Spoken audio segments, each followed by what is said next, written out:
Good afternoon. Welcome to the I Love CVille Show. My name is Jerry Miller. Thank you kindly for joining us across the I Love CVille network. Very much have been looking forward to today's program. I follow local government very closely. We have two individuals that have allocated a lot of their most precious commodity, which is their time, to do their best in representing Albemarle County and the Whitehall District. Ann Mallek and Steve Harvey on set. They will join us in a matter of moments, and we're going to spotlight their platforms, their ideals, their campaign, what they stand for. We will educate you, the viewing audience, as we head closer to the 5th of November. The whole concept of the program is to feature the best of Charlottesville and Central Virginia, and we do that by asking open-ended questions that are fair and respectful, and then allowing you, the viewing audience, to make your own personal judgments and opinions as you head into the voting booth. Before we welcome the candidates to the show, we will thank two of our favorite clients. We are an advertising agency here. Interstate Pest and Service Company is one of our fantastic clients. The business started in 1969 here in Charlottesville in Central Virginia with the first generation, Mr. Robert Wells. He used his personal truck and sweat equity to build a business that is now 4 generations of family strong, almost 100 employees, in a Commonwealth-wide footprint.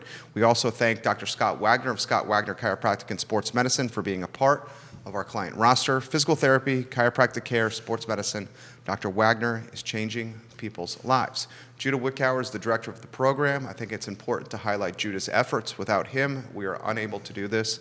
Judah, I thank you very much. If we can go to the studio camera, sir, and welcome our candidates to the show. We have Ann Mallek here. Hello, Ann. Good afternoon. Good afternoon. Steve Harvey. Hello, sir.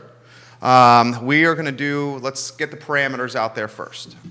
We will ask a question of each candidate. We will give them a minute to offer their answer, and then we will give each candidate 45 seconds to respond to their opponent. We will do this in back and forth fashion, and we'll get the first question.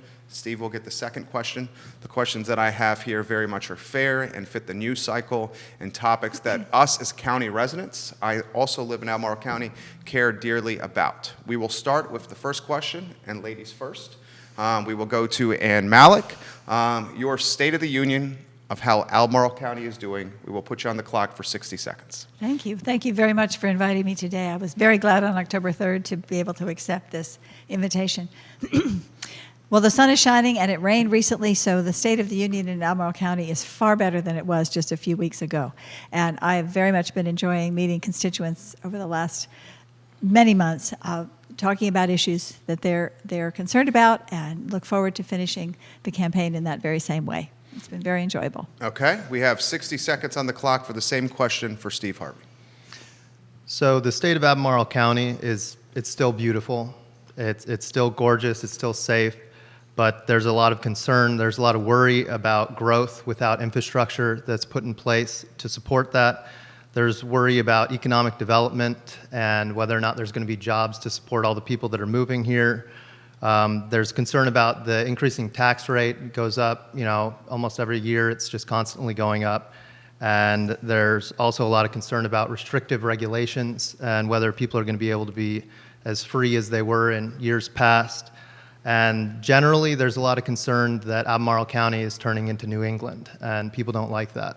So that's Steve's response. You have, if you'd like, 45 seconds to respond to anything Steve had to say or to offer any more perspective, Ann. Well, I think that in economic development, our job numbers are up, our business licenses are up, our expansion of housing certainly is up, and we do have work to do in many categories to expand those job opportunities for our local residents. Okay. Steve, 45 seconds for you, sir.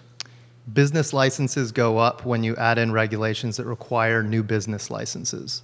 Charlottesville area realtors just did a recent study to see how economic development was going in the area, and the month they did the survey, Albemarle County had lost 165 jobs. So I think it's a warranted concern by our constituents.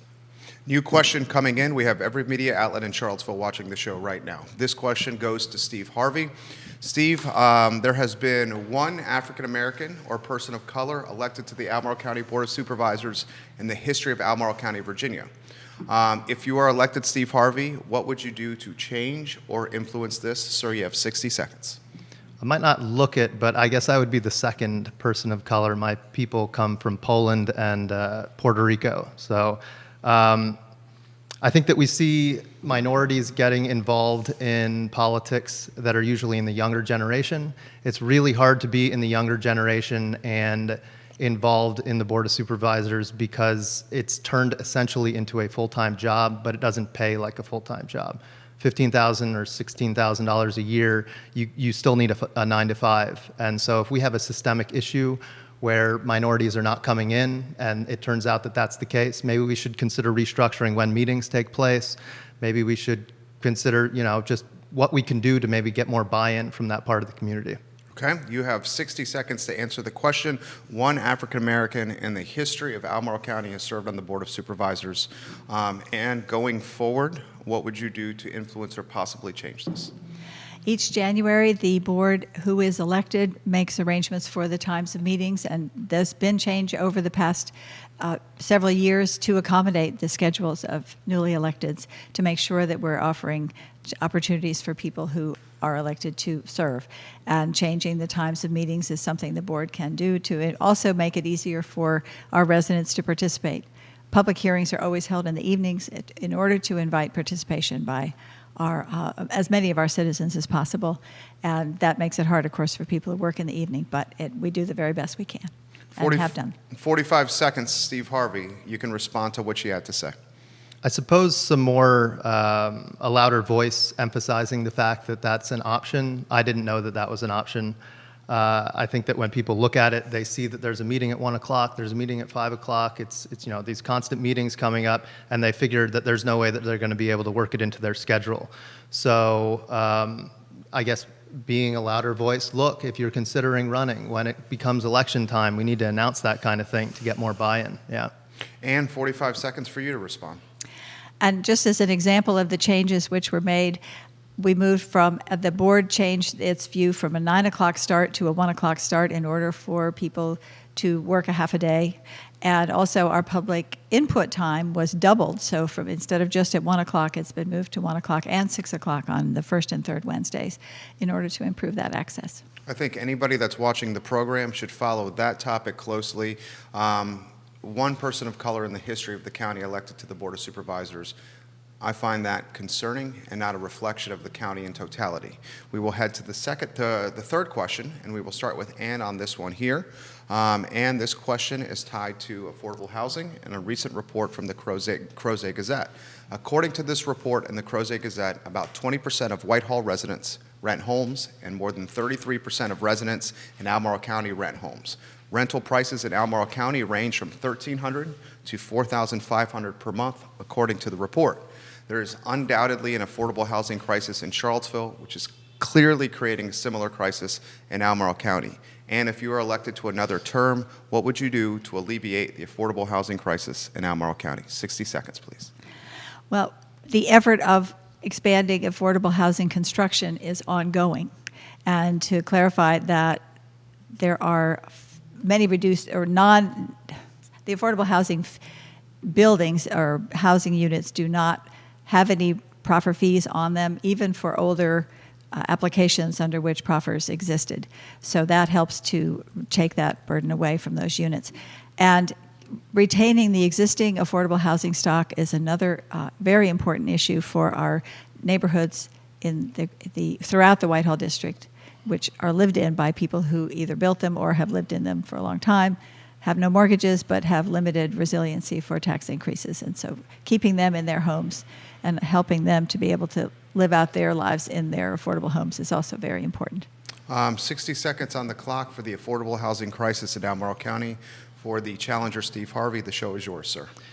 So I'm glad that my opponent, I guess, has spent some more time thinking about this issue. The last time she was on your show, I don't know if you recall, she said specifically that she didn't know how to solve the problem with affordable housing and income.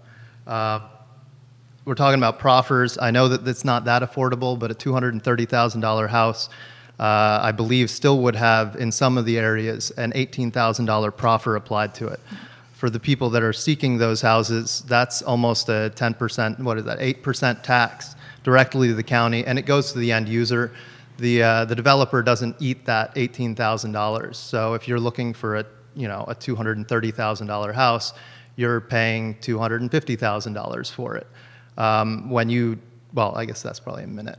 No, you have 14 No. seconds. Okay.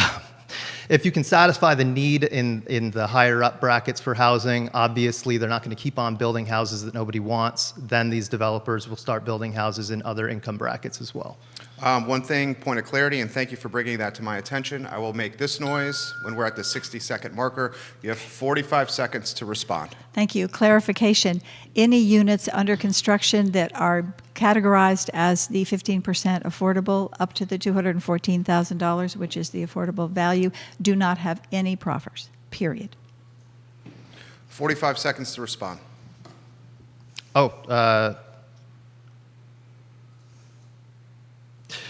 Okay, so we're talking about affordable housing. I think a big thing is the economic climate of the area. It wouldn't be such a big problem if people could afford the houses that were being built. And we have a board of supervisors and basically a genuine general situation in the county where jobs are not increasing in wages. We have stagnating wages in the area because we don't have a higher demand for employees than we have.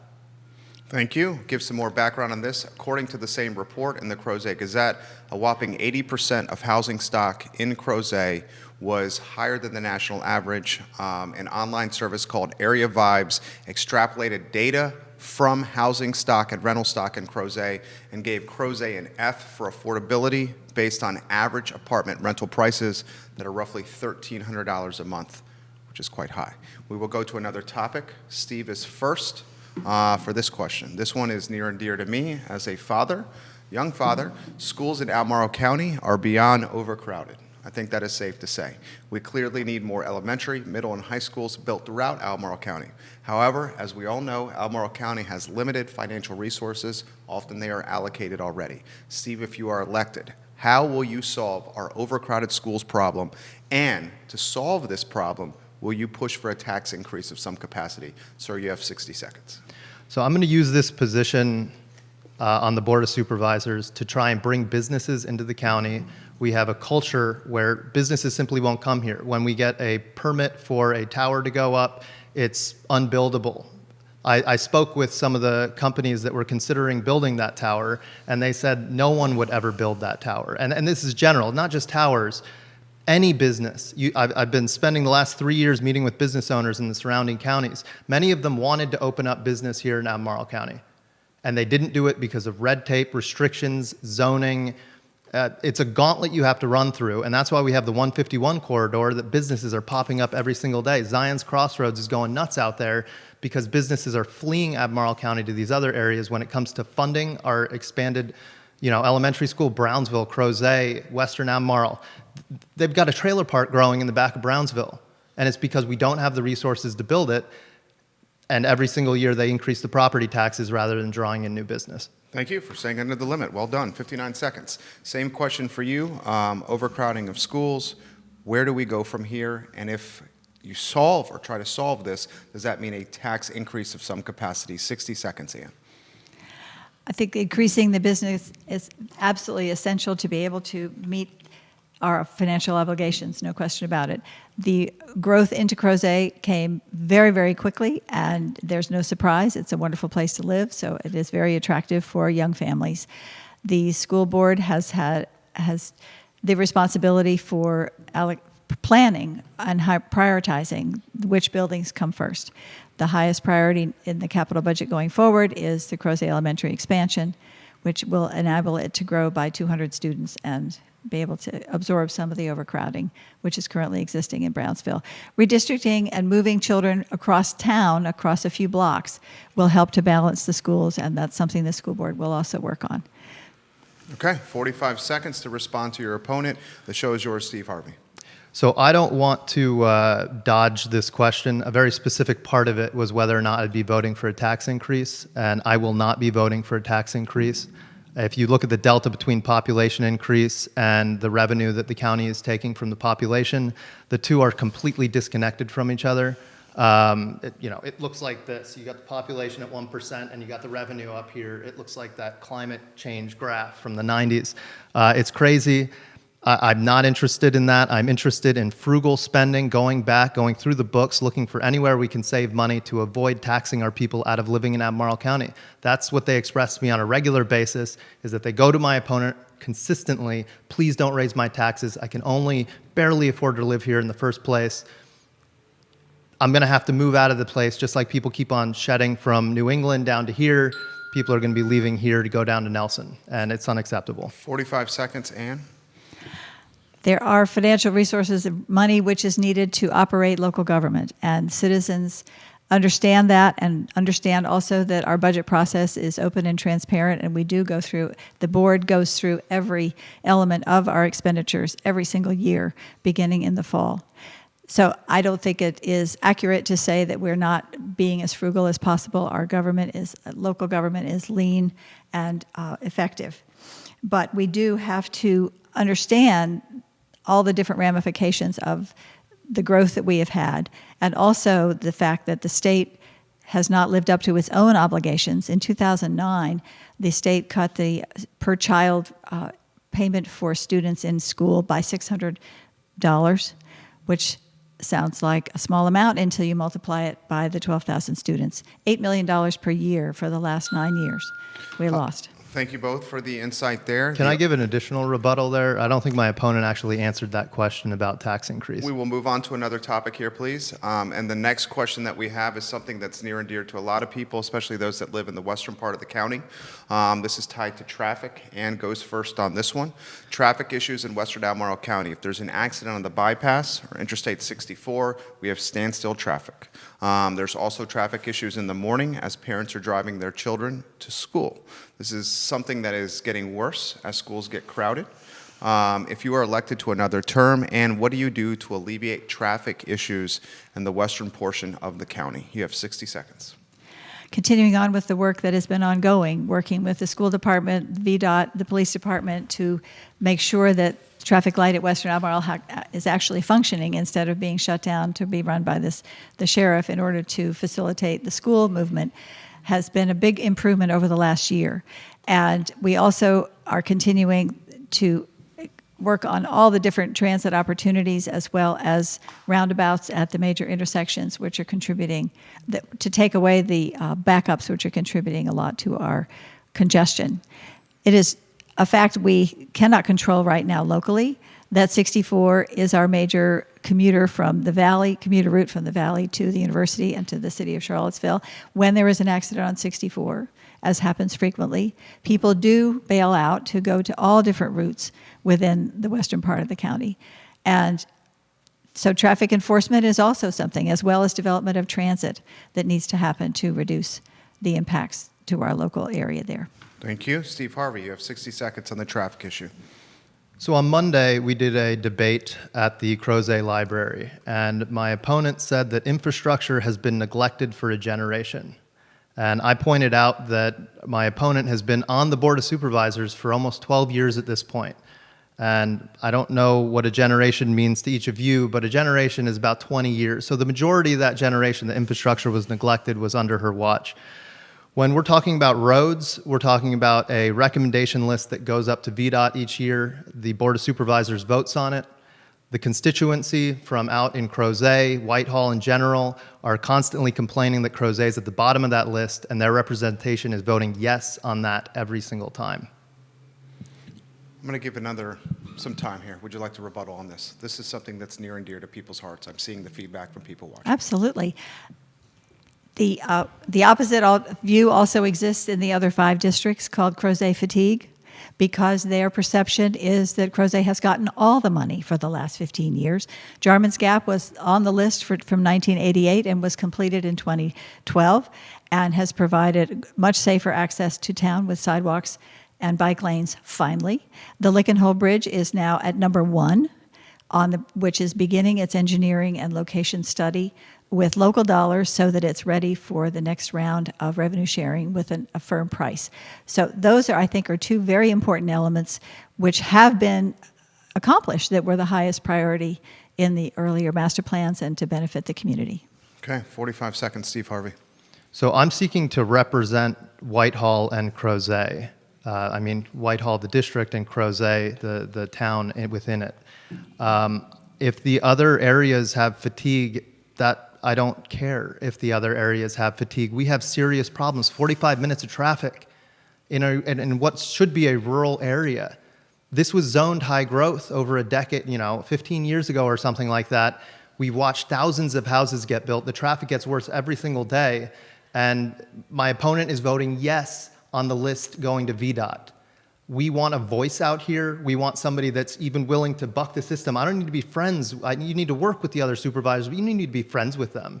If they have fatigue, you keep going after it every single time. Okay, new topic. That one means a lot to the people that are watching here. Do I get a rebuttal or not? Well, you went first. So we went 1-1 and 1-1. So it's a new topic. Steve goes first here, and you get a close on this topic. This one is tied to homestays. As a property owner, myself, a home and a rental property in the county. Homestays I follow very closely. Airbnbs I follow very closely. Albemarle County recently approved new homestay requirements for property owners who are looking to subsidize their residential overhead through companies like Airbnb. Steve, what is your perspective on these new requirements from Albemarle County, and if you are elected, will you do anything to change them? Are they the right requirements? You have 60 seconds. I think that the homestay issue is another example of Albemarle County overstepping the bounds, seeking out things to legislate rather than allowing, the process of, we have over 100,000 people living here. So if you receive 5 complaints on something, do you put a broad legislation in that impacts 105,000 people? I think that's unreasonable. Particularly, they use safety as the issue. Is it unsafe?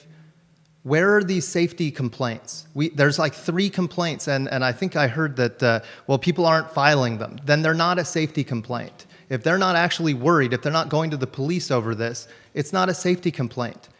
We're legislating things that don't need to be legislated on a constant basis. This is why people leave the Northeast and come here, is to get away from regulation pounded on top of regulation. And, you kind of need an asymmetric business model to have a farm these days if you're a young family. Out in Whitehall, there's a lot of people. Well, I think I'm running out of time here, but yeah. Ann, you have 60 seconds on this topic.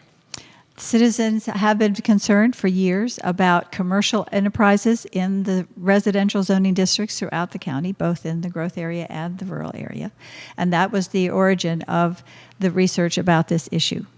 And there are places absolutely where homestay situations are completely compatible with the neighborhoods, where people have adequate facility for parking and to not create an impact on their neighbors. It's having a structure where people can register, where they can have a registered business which allows them to have access to proper home insurance. For example, if you're an unregistered business, your home insurance is not going to cover you if you have an accident unless you have the appropriate riders.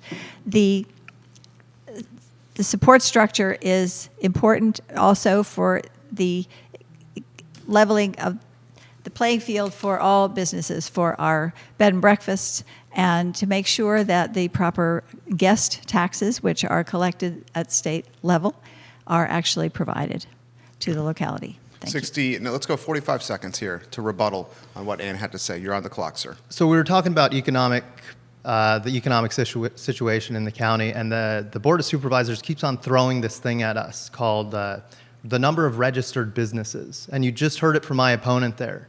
We need you guys to register if you're doing Airbnb.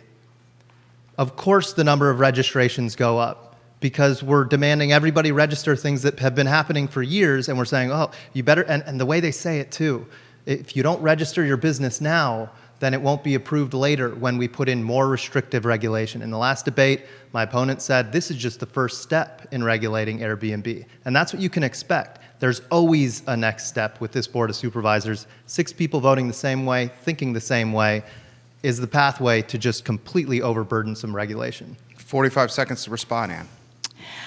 Actually, as the process unfolds and the board learns more and more about the individual impacts, then I would expect that the regulations will be fine-tuned and much more flexibility will be installed when it comes back to the board in April. But it's hard to anticipate absolutely everything until people participate and bring their particular stories to the board for learning.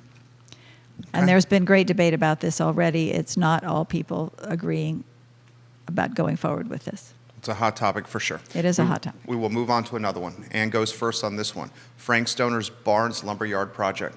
soon to be Crozet Plaza, very much in the news. A joint venture with Albemarle County, Yes. tax dollars being used to make this project a reality. How much oversight, and you get first crack on this one, how much oversight should Albemarle County and the Board of Supervisors have with Frank Stoner's project?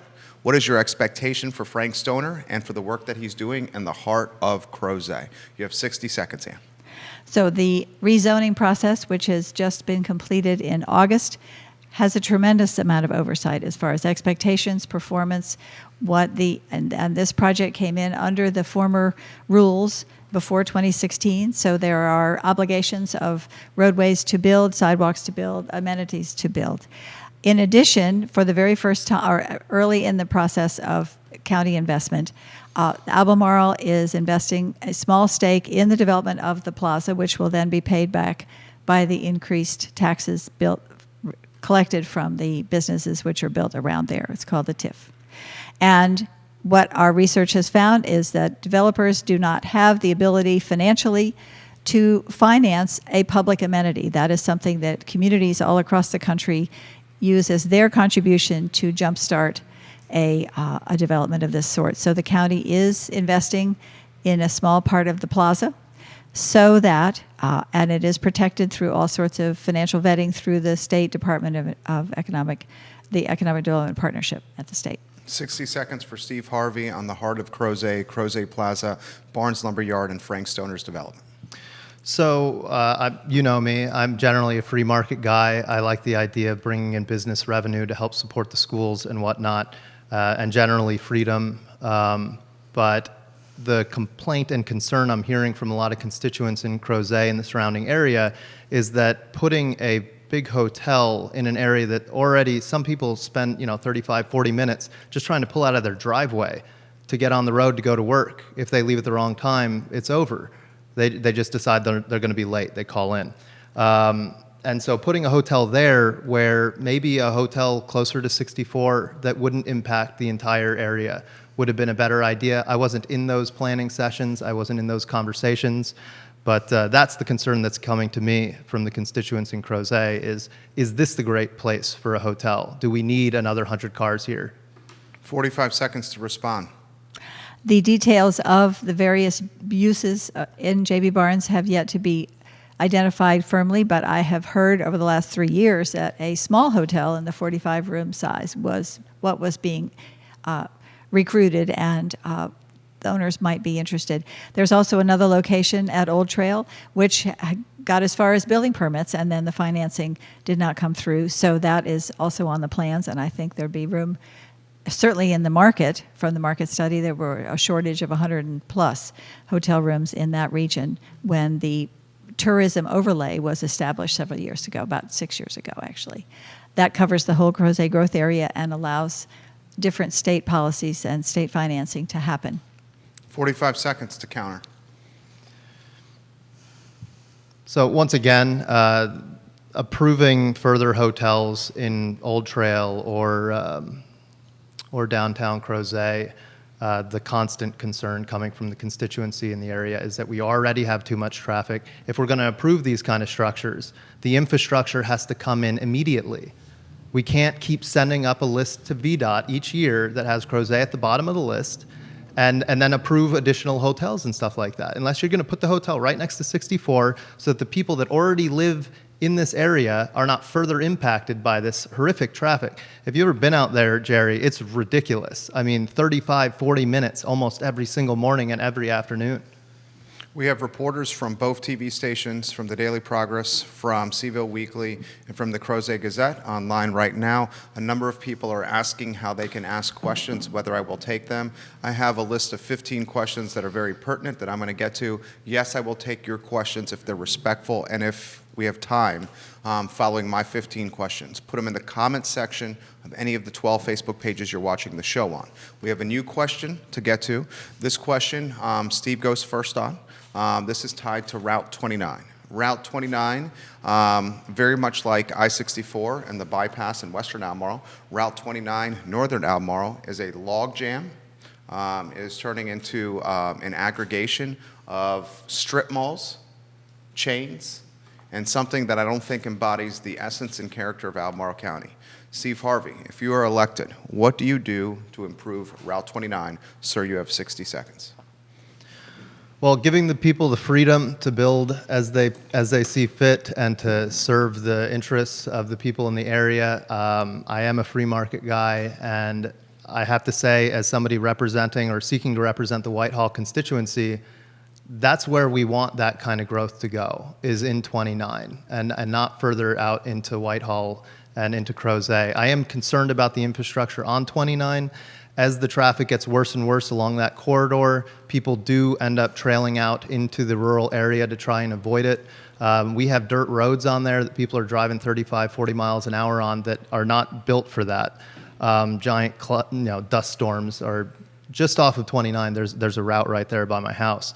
And people just come ripping down that thing as soon as the traffic gets really bad. So focusing on that, working with the other supervisors on trying to make sure that we continue to improve that infrastructure to avoid bottlenecking that sends the traffic out into Whitehall. I'm definitely in favor of that kind of concept. Ann Mallek, we're going to give you 60 seconds on Route 29. Some of the similar traffic issues in the western part of the county are prevalent and amplified in the northern part of the county, and certainly on Route 29.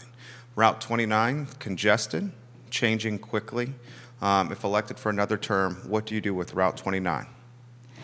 Well, I think there's a great improvement which has happened since the completion of the 29 Solutions work, which had 8 different projects which have been on the planning books since the 90s. The widening, the separation of traffic at Route 29 and Rio Road, and the Berkmar extension being completed. Connecting Berkmar all the way to Airport Road, as is happening this next year, will help to complete that network of alternate routes, and having people using the local people using the side streets enables Route 29 to function more for the through traffic. That was the goal for the whole plan on which the state funded that giant project, which was completed 3 years ago. So I think that there are definitely slowdowns as we have so many people coming into our area. 35,000 in migration for work every day into the Albemarle and Charlottesville community was a number from 5-6 years ago. It may be even greater now. So there is definitely an issue, but compared to, someone mentioned to me last night, compared to when the factories were going in downtown Crozet, I'll come back to that. You have time? Okay, so as far as the Berkmar extension, I am a bit concerned about how the spending and the planning went on that. I don't know if we had the option from the state to take those resources and allocate them wherever we pleased. I believe they were directed towards 29. But when you drive on that Berkmar extension, it's like a 4-lane highway for walkers and bikers. A bike lane, a walking lane would have been sufficient. It's kind of like the Twilight Zone. You drive out there, there's nothing on either side of the road, but it looks like you could have, 4 cars abreast driving down that road. I don't think that we needed that big of a road there. I don't know if the spending was really appropriate. They literally have 2 walking paths. I drive it almost every single day, and there'll be like a person walking. And how many millions of dollars and how much carbon emissions and everything else did it cost to put that thing in? 45 seconds. Anywhere you want to go, Ann. The State Department of Transportation was in charge of all of that combined process. It was a design build done through VDOT. And I'm very glad that the bike lanes and sidewalks are there. I see people on them all the time, whether it's visitors staying at the hotels or people going off at lunchtime. And this is built for the future and built for the next 20 years. New question coming in, a number of questions coming into the feed. This question starts with Ann first. It piggybacks the Route 29 question I just asked. I think we all see the writing on the wall with brick and mortar retail. One of the brick and mortar retails that's undoubtedly the largest footprint in the county is Fashion Square Mall. If you're elected to another term, and what influence would you use potentially with Fashion Square Mall, its footprint, its square feet? Very much a big part of Albemarle County. 60 seconds for anywhere you want to go. The ability to be engaged with the landowners and nimble and in connection with people in the private sector who might be able to help redevelop that property is a really important task for us. We do not have, the county does not have either the resources or the ability to take it on by themselves. But it is a great location for any number of different activities with the big parking lots could be replaced with with structures for parking and more condensed buildings, which allowed then some green space and a place for enjoyment. Performing Arts Center, sports, indoor sports facility, convention center with hotel, any number of different items have already been discussed and are in that information file waiting for some openings to happen. I'm sorry. The small area plan that's under deliberation right now will help to make any kind of redevelopment there much easier, because there will be a format that is easier for landowners to use and not have to create their own code of development as it's renovated. Okay, and I apologize for interrupting you there. 60 seconds for Steve Harvey on Fashion Square Mall. So when we're talking about this, the constituents out in Whitehall are extremely concerned when they hear the Board of Supervisors talking about sports complex or large theater systems, things of this nature, that they feel like this Board of Supervisors is going to end up spending their tax money on. I think the free market should handle this. I think that the bid should come in, that people with their own ideas are the best way to solve this. When you hear the Board of Supervisors constantly talking about things like, well, I'd like to see, that's where you go the wrong way. That's when you start heading in the wrong direction, when we have these elected people deciding what they would like to see there, rather than the free market handling it, managing it, and doing the most efficacious thing that's possible there. 45 seconds to rebuttal, Ann. As I said, the private sector has to take the lead on this. This is not a county project. 45 seconds. Anywhere you want to go. The free market does have to take the lead. The concern is the mindset of the individuals sitting on the Board of Supervisors with the constant, I'd like to see. The free market will establish this. What you would like to see as an individual, when you get elected, it's not, hey, we're electing you to try and push things in the direction of what you'd like to see going into a private business space. It's allow the free market to handle it, keep our tax dollars down, do your best to reduce spending, to keep things as efficient as possible. That's what You did ask, though, what our dream was. I did. New question. This question is going to be tied to the dynamic and the relationship between the City of Charlottesville and Albemarle County. The revenue sharing agreement, Albemarle County paid the City of Charlottesville close to $16 million in 2019 to keep the City of Charlottesville from annexing land from Albemarle County. I encourage anybody that's watching this program to study the revenue sharing agreement with the City of Charlottesville and Albemarle County. This is the question I have. Steve, if you are elected, what is your perspective on the Albemarle County and City of Charlottesville dynamic, relationship, and the revenue sharing agreement? You have 60 seconds, sir. So I think that the revenue sharing agreement was a really bad decision. An in perpetuity contract is almost always a bad decision, and we need to constantly push our state representatives to try and represent us well on this issue. My opponent brought up in your last interview with her that she's gone to Richmond over and over again seeking to bring back plastic bottle regulations from the 1950s. But in the legislative meeting that we just had here in Albemarle County with our state representatives, they didn't even mention the faulty composite index that is costing our school system, or the in perpetuity contracts that make it so that we can't renegotiate without going straight to court and not paying them.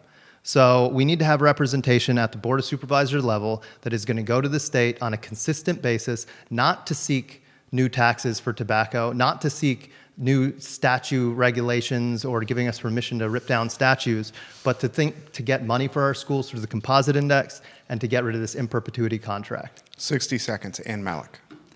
I absolutely support continued work to change the ability of local governments to change these revenue sharing agreements, especially according to the proposal that was in consideration last year and needs to be strengthened, that the communities who have had these for more than 10 years would have the opportunity to withdraw. The reason it failed was because there were so many other communities in the Commonwealth who would have been similarly affected and did not want it to pass. And so the proposer, Delegate Landis, had to take out the first line of the bill. That is something that is ongoing. Working in the legislature takes a long time and takes lots of relationship building to find out where the lever points are and where we can get help. The composite index is a discussion that has been ongoing for decades and is not have had no success. No communities have had any success changing that because it is seen by the more powerful, bigger states the bigger counties as a zero-sum game, and they would then be the losers. 45 seconds to respond, Steve Harvey. My opponent just said that she's in support of it, in support of ending in perpetuity contracts, or at least giving counties the option to renegotiate. And yet I have the agenda from the county office building, Board of Supervisors meeting with state legislatures. It's not on here.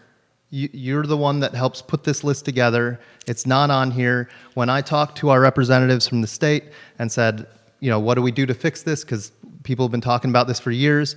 They said the Board of Supervisors didn't ask. And when our localities stop asking, then we stop pursuing it. It needs to be constantly pursued all the time. We need to, until it's solved, you have to go after it. Until the traffic infrastructure is solved, you have to go after it. Until these kind of issues are solved with our contracts, you have to go after it all the time. 45 seconds, Ann Mallek, to respond to Steve.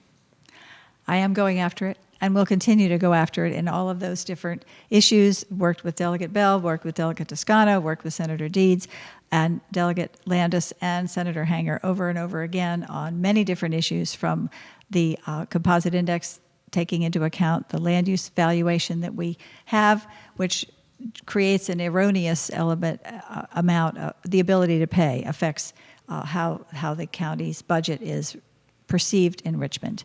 So this is an ongoing effort, and we have to winnow down the high-profile elements on a legislative program, but that does not mean that the other 35 items on the list are not being pursued as well. New question coming in. Give the show and the debate a like and a share on any of the 12 Facebook pages you are watching. We have a new question that's coming in. This one is going to be tied to the role of the University of Virginia in totality from a macro and micro standpoint. Ann gets the start on this. The role of UVA. UVA has billions in endowment. UVA, in a lot of ways, is the heartbeat of Charlottesville and Albemarle County. What is the role of the University of Virginia, and how will you use your influence, if elected to another term, to shape the role of what UVA is doing in our community? 60 seconds, anywhere you want to go. The university is absolutely important in the lifeblood and the economy of Albemarle County, and was considered from the 80s on to be the only source of economic development which the county relied on. That philosophy, fortunately, changed in 2010, and we have been working consistently since then to stand up on our own 2 feet and to develop our own avenues of economic development and job expansion. The leadership, there is a whole new world now, compared to several years ago, about the relationship of the university and their willingness, at least in print, to be a better neighbor and to work with our community. And that is a very important offering on which we should continue to develop those relationships. Our county executive level has been working side by side with the top level administrators at the university to continue that discussion. I think that's a good place to keep it right now because it keeps the politicians out of the way. President Jim Ryan has said his staff and his regime is going to be committed to making the University of Virginia a better neighbor to both the city of Charlottesville and Albemarle County. If you are elected to the Board of Supervisors, how do you use your influence to shape how UVA interacts with Albemarle County? Obviously, they're an enormous economic impact on the area, the biggest one. The hospital's fantastic. The entire system, having all of these great people come here to receive their education, and a lot of them stay here to start businesses.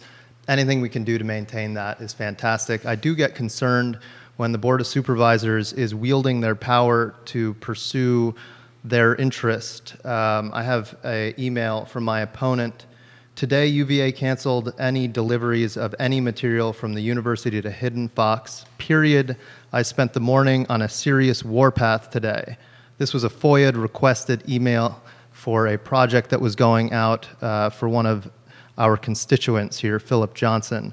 It seems that my opponent went to UVA and tried to do whatever she could to stop them from working with one of her constituents, and described her activities as a warpath. I think that's the wrong way to interact with the University of Virginia. 45 seconds. I'm sure you have a response to this.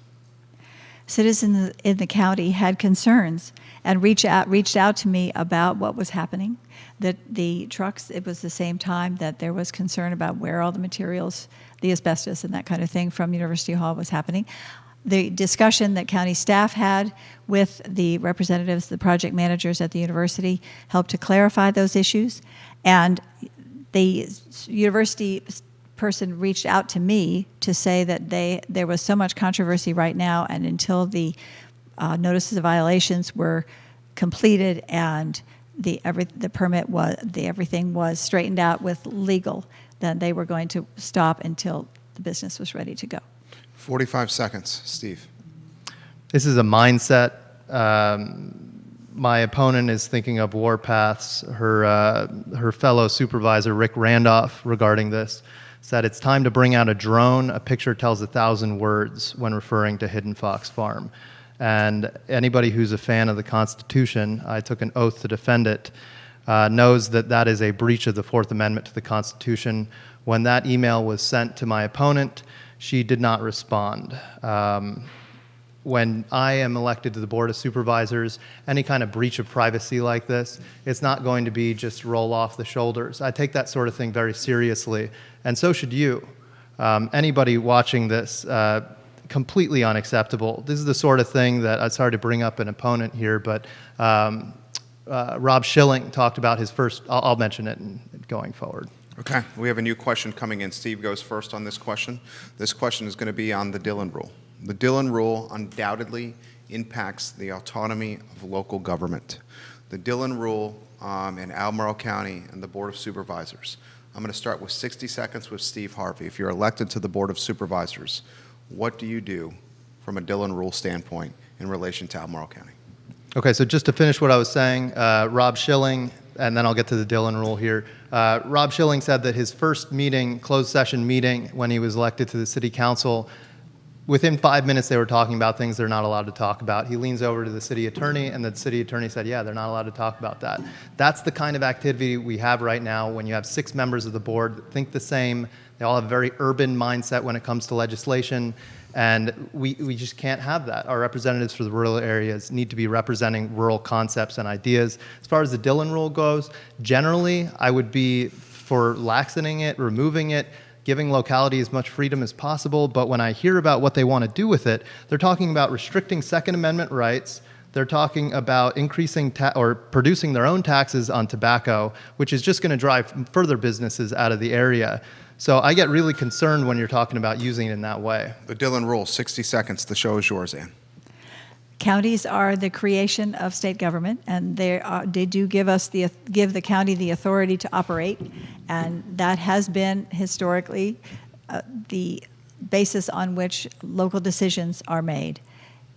We are not a home rule state. That is just a fact. And while it is an element of contention, because there are many things our citizens would like us to do, like their local officials to do, which can't be done, it is because the locality does not have the authority to accomplish them. 45 seconds. Steve Harvey.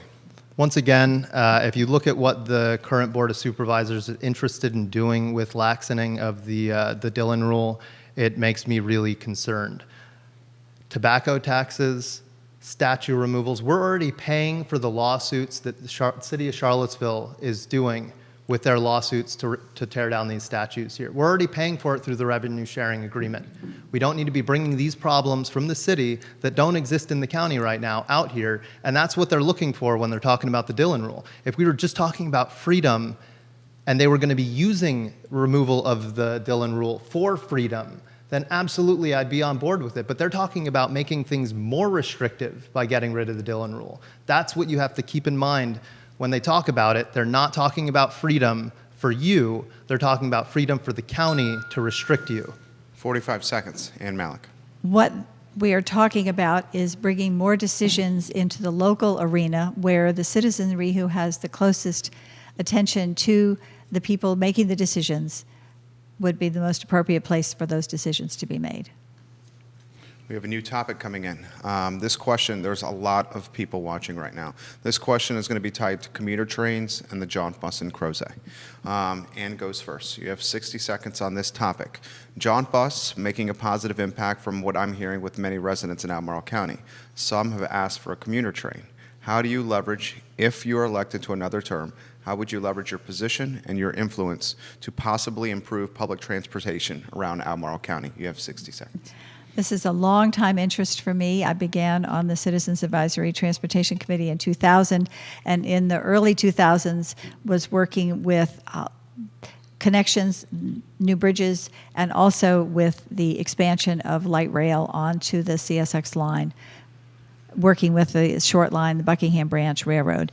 In 2010, we had meetings with the Amtrak and meetings with CSX and meetings with Buckingham Branch, who agreed to operate any kind of local train that could be designed. The process stopped cold when we were told by CSX they would send us a bill for $50,000 to cover the risk, the liability insurance for any kind of Colorado rail car or other transit car that would run on their track. This had happened in earlier decades, and the Virginia Railway Express from the Fredericksburg area into D.C. had to go and get a legislative cap. So that's where we are right now, but we have not given up. All right, thank you for staying under the time limit. The question goes to Steve Harvey.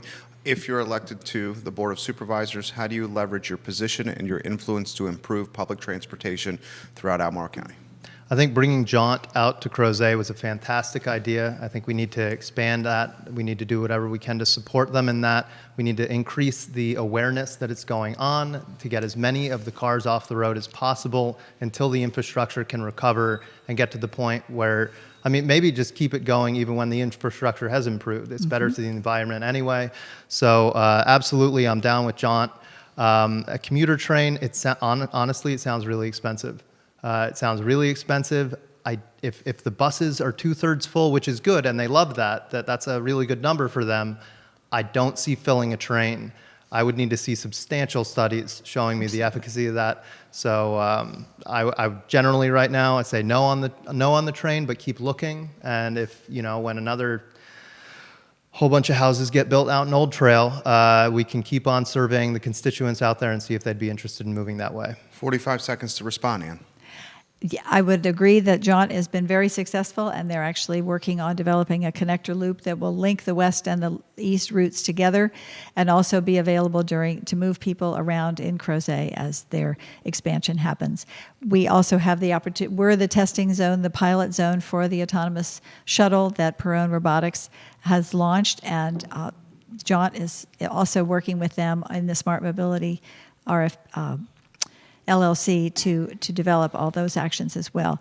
We have regional transit opportunities from the Valley, and also with the Virginia Breeze expansion of the state Virginia funded intercity bus, which will be helping people to come from both Roanoke and Danville through Charlottesville on 250 and 29 and then on to DC. So there are many bright spots ahead in the next couple of years on regional transit. 45 seconds, Steve Harvey.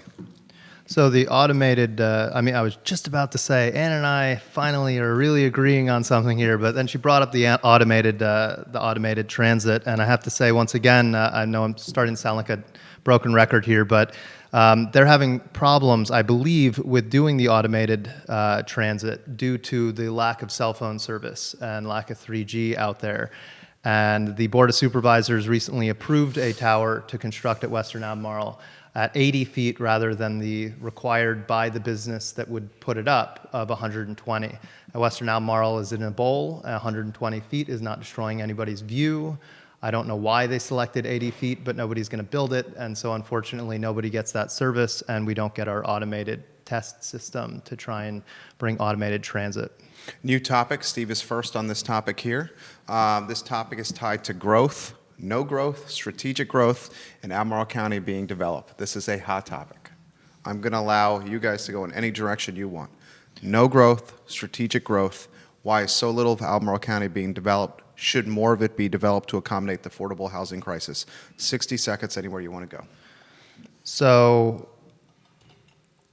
there are areas that were zoned high growth in Whitehall, and people have purchased those properties. People are building there. People have property rights. We cannot rip out that from under their feet. We can't downzone properties. I think that's a really pernicious way to run local government.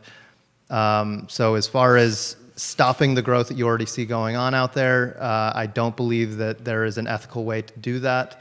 But going forward, you will not see any new areas, or at least you will not see me vote in favor of any new expanded high growth area out in the space. The master plan has a hard and fast rule of 95% rural. That's what the people in Whitehall want to see. That's what's been maintained up to this point. I will be a staunch advocate of that 95% going forward. So yeah, that's my position there. 60 seconds, Ann Mallek. The show is yours. I am absolutely a staunch supporter of the hard edge to the growth area and the 95.5 that we have so far. It has been the basis of our decision-making in the county since 1980, and it was a very good decision to concentrate the most efficient delivery of services, sewer and water, school buses in the smaller areas to prevent the sprawl that is shot across counties, counties who didn't plan as well in previous generations. So I agree with that. I think that the quality of life of our urban residents and our rural residents is something that is foremost in their minds every single day.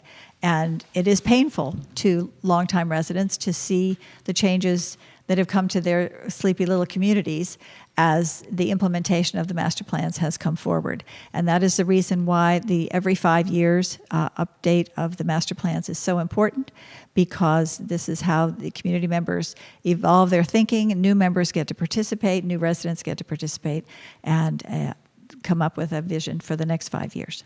45 seconds to respond, Steve Harvey. So this area was listed as one of the best, maybe the best place to live in the country. And restricting people's access to coming here, I don't believe in authoritarianism, so you're not going to see me standing at the border saying, get out. But we do have areas that have been zoned for growth, and we need to make sure that they're utilized and that the county is not standing in the way of that. Fantastic that, if the mall is no longer effective, you can fit people there, you can fit business growth there, you can put that sort of stuff there. We do have areas that are zoned to be having houses built that have proffers and that are not being built yet. Granted, a lot of those houses are not going to be affordable, but we have a lot of people coming here, and when you build houses in the high end of the market, it ends up increasing or reducing the demand for those kind of houses and increasing and showing the developers and the builders that we have an increased demand that is not being satisfied in the less expensive housing.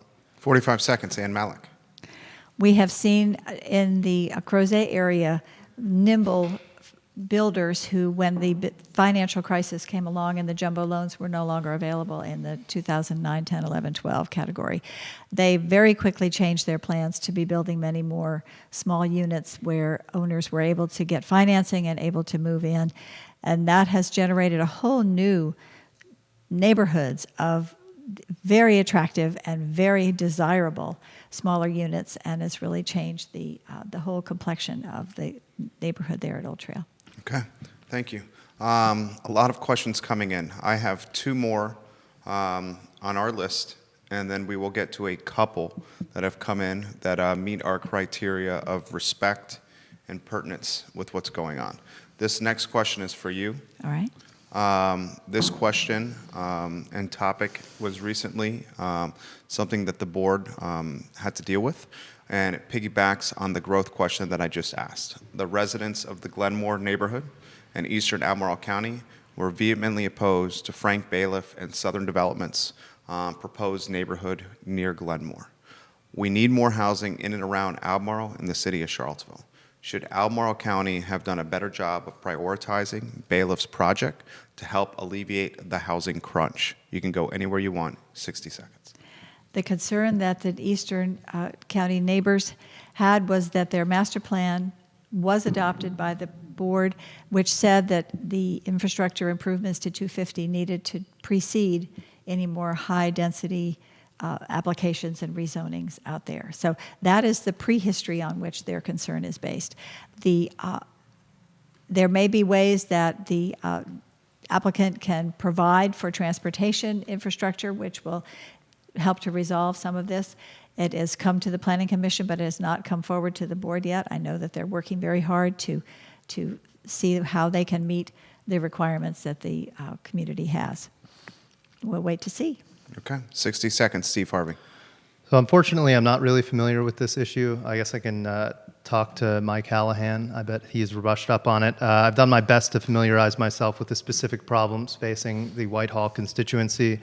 Ann mentioned that there was a regulation or rule set up to require that the infrastructure be improved before thousands of houses were built. I'm starting to wonder if maybe we should have had something like that out in Crozet now. But to speak to that specific, I'd have to do research and get back to you. 45 seconds if you'd like to add anything, Ann.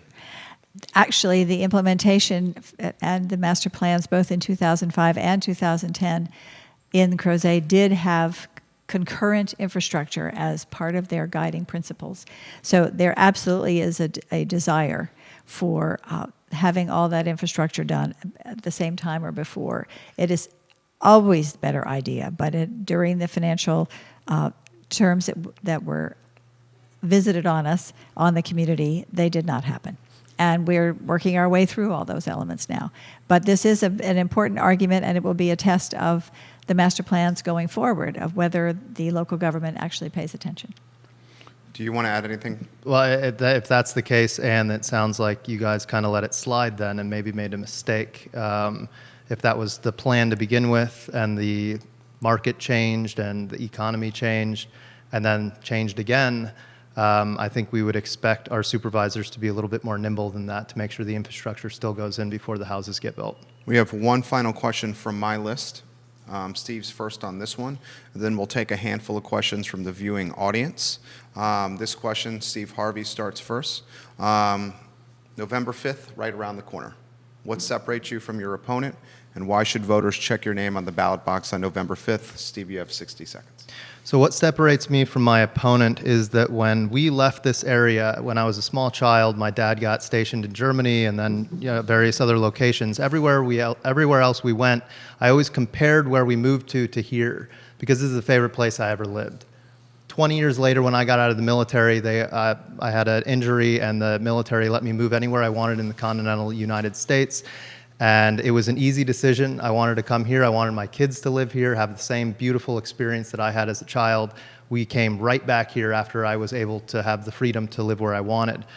My opponent has a different perspective. When she left on this show, she said that when she left here, it was a very difficult decision to move back, and that she loved living in Boston, and that New England is a great example of how local government should run. And that is a drastic divide between myself and my opponent. 60 seconds, Ann Mallek. What is different about government in New England is that everyone is involved. That is what was wonderful about it. The tax structure was not wonderful, and it was not difficult to move back here at all. I was coming back to a family farm, and I really appreciated the opportunity to do that.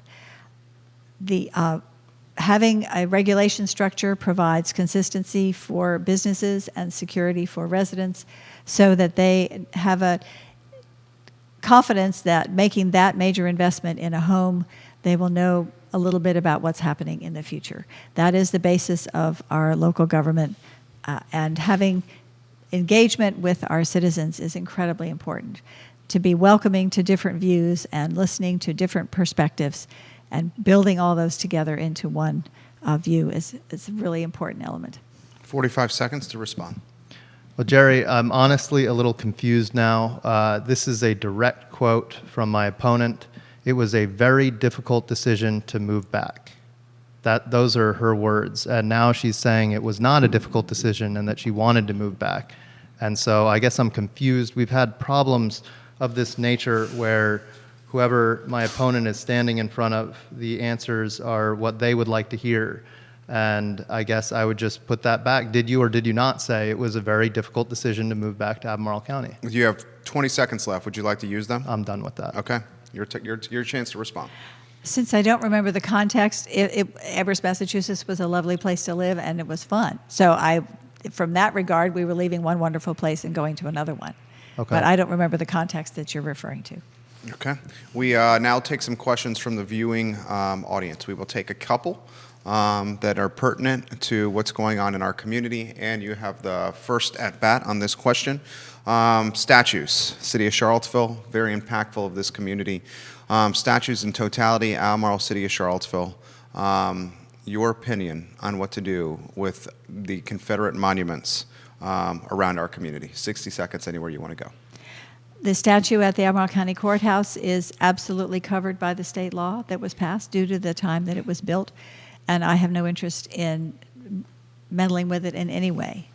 The local authority to do something and make decisions about statues is on our legislative program, but it is far down the list as far as priority.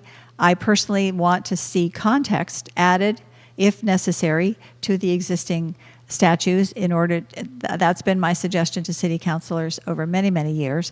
It's been disregarded, but I do not favor tearing things down and pretending that history did not happen. We all have a lot of history to learn about and to do our very best to tell our own county story and our own history story better and understand each other because of that. 60 seconds, anywhere you want to go, Steve. So once again, there's only 7 things on the list that our Board of Supervisors are sending up to the state that they're concerned about, and one of them is the local control over monuments and memorials for war veterans, which is very specifically referencing what has been going on here in the town with lawsuits and vandalism and everything that is going on with these statues. This is not a problem that Albemarle County has extra money to be throwing around at lawsuits and whatnot. We're already paying for it through the revenue sharing agreement. We don't need this kind of division. It's very peaceful out in the county. And adding this to the list shows me that the Board of Supervisors is disconnected from their constituency. We don't want August 12th happening in Albemarle County. We had enough of it. We were tired of hearing about it.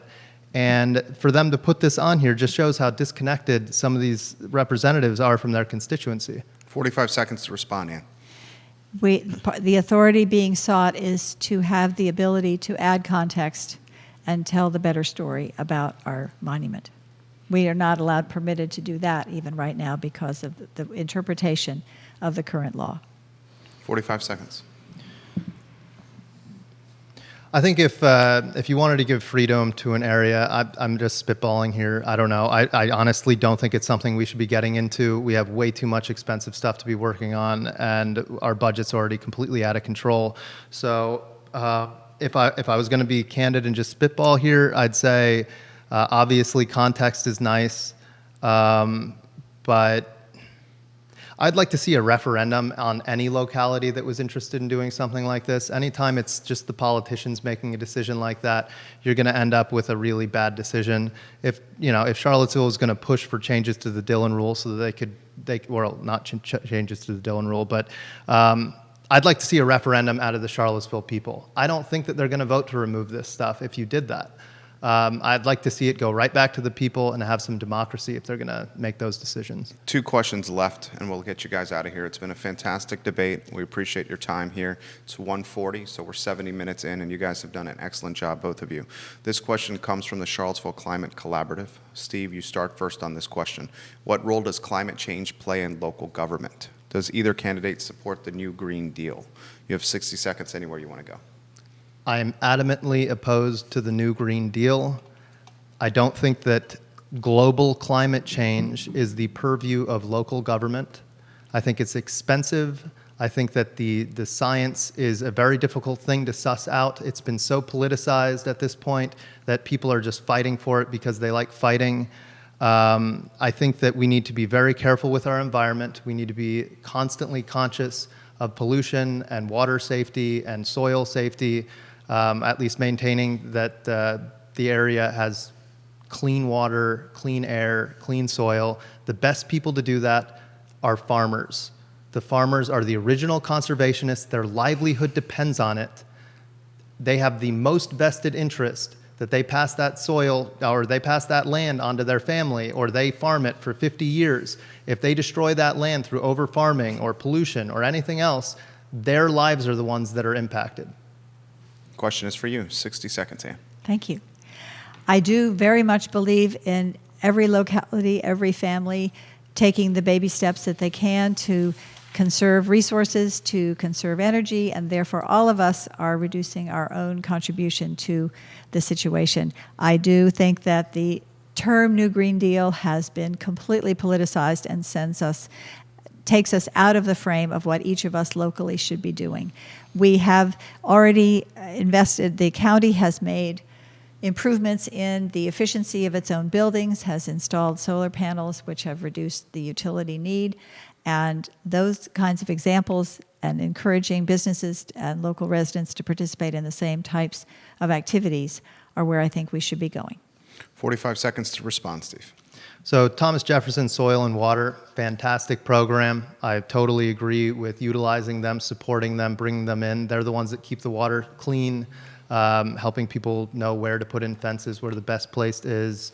Absolutely on board with that. Once again, Green New Deal, terrible idea, but the efficacy of your own environment right here, not global, right here in Albemarle County.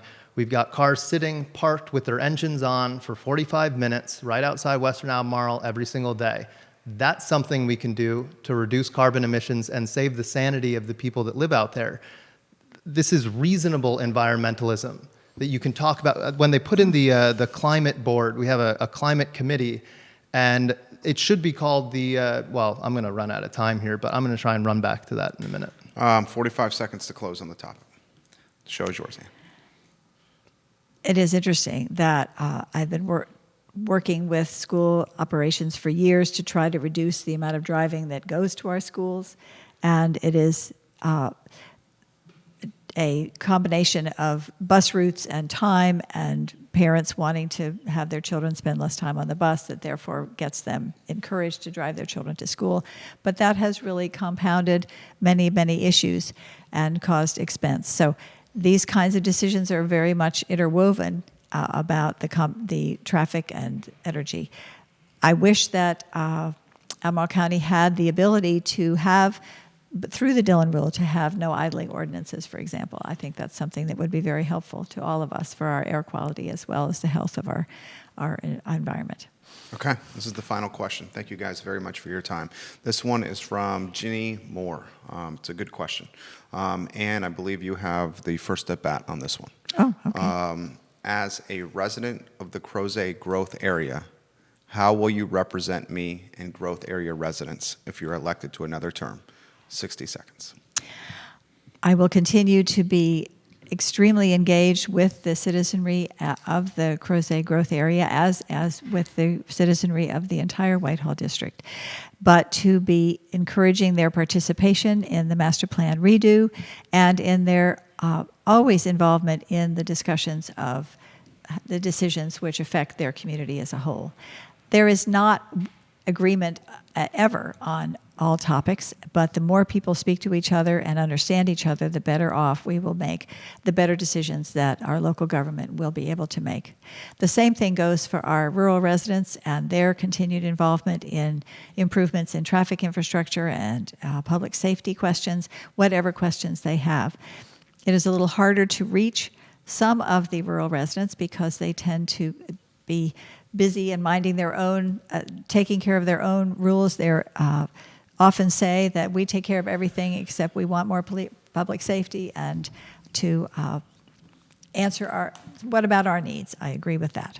So the question was specifically about the growth area, and I think working with our master plan and with our engagement and our local decision-making processes are important. Thank you. 60 seconds, Steve. As a resident of the Crozet growth area, Jeannie asks, how will you represent me and growth area residents if you are elected? 60 seconds, sir.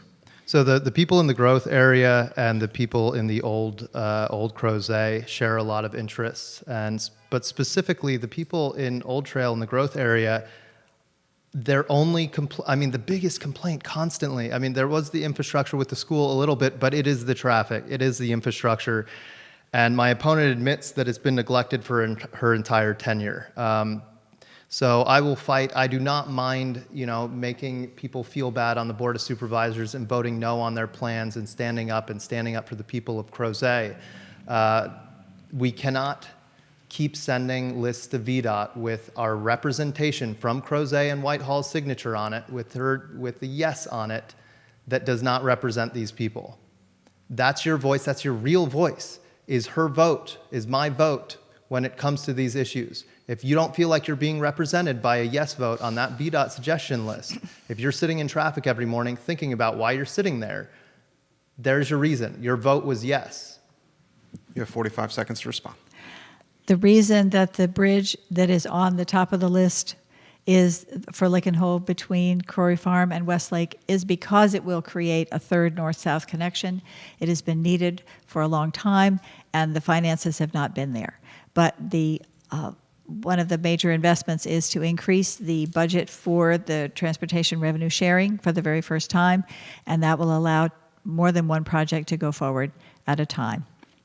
Having that other connection will have the opportunity for citizens who live in the eastern part of the area to go north, south, east, or west, and not have to trail around through long detours to get and compound their traffic on the current Crozet Avenue and Old Trail Drive. 45 seconds to finish the debate, Steve Harvey. That bridge will be some help for the people that are trying to get out of that very particular neighborhood there, but that is not where the bottleneck exists. The bottleneck exists in 0.6 miles between 64 and Western Albemarle. We need to think outside the box. We need to come up with solutions. We need to broaden that. We need to add in a turn lane. We need to think about using a third lane as sort of an HOV type concept going down Ivy. It's very specific when the problems arise. It's in the morning when people are going to work. It's in the evening when they're coming back from work. We can switch that middle lane. It doesn't require a whole lot more building, but it does require some outside-the-box thinking, and we need to break this cabal of 6-0 on everything with no rigorous debate. It's always a decision of whether or not they're going to spend more. It's not a decision of whether they're going to spend it all or save. Thank you. And that's the debate. We are at 1:48. I am grateful for your time, your most precious commodity. I thought today went well. You guys were respectful of each other. The audience interacted with us with respect. The whole premise of the show was to get knowledge out there and educate you, the voter, on what you can do come ballot time on November 5th. Whole premise of the show.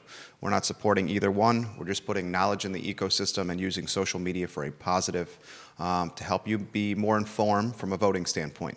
We closed the program by telling you where you can find the show. We will archive it in totality on ilovecville.com. We will take the audio and we will turn it into an iTunes podcast. Both will be done by close of business today. We will take this debate and we will syndicate it across the I Love CVille network through November 5th, which is 17 Facebook pages, 17 Twitter accounts, the third largest Instagram in the community, an e-newsletter that goes out every morning at 11 a.m. to more than 118,000 email inboxes, and of course on ilovecville.com.